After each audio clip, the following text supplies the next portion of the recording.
After the Second World War, there was an uprising by the Kikuyu people who wanted their land back.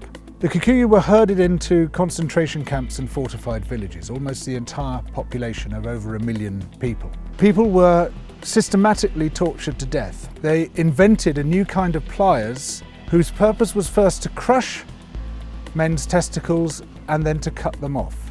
They raped women with bayonets. They raped men. Similarly, a favoured technique was to ram sand up the rectum with a stick. Sometimes they were rolled up in barbed wire and kicked around the compound until they bled to death. Some of the British soldiers boasted about this. This is within living memory. The Colonial Secretary lied about it. The papers documenting it were burnt.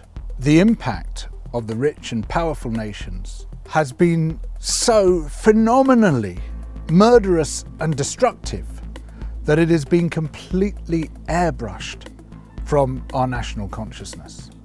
In order to justify the land-grabbing colonial projects, you had to create an ideology. We, the Europeans or the Americans, have come to rescue the rest of the world from its depravity and backwardness.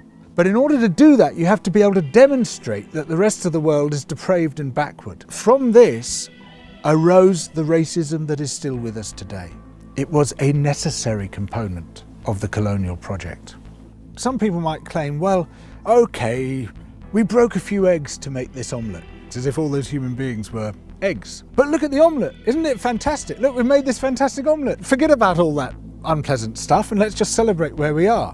Where we are is a continuation of the project. We commodified people's land and people's labour and turned it into our property. We're also destroying the rest of the living world alongside it. We don't have to be like this. We are the same human beings as anybody else. We're all part of the same big human family. We just have to recognise that, accept that. And of course, within Western countries, there are plenty of brilliant people resisting colonisation, both internal colonisation within our own countries and external colonisation of other people's countries. These are the voices which must come to the fore, those who emphasise altruism and kindness and generosity and empathy for others, those who recognise that skin colour and any other difference of language, of religion, of background is completely irrelevant by comparison to what we share, which is our humanity.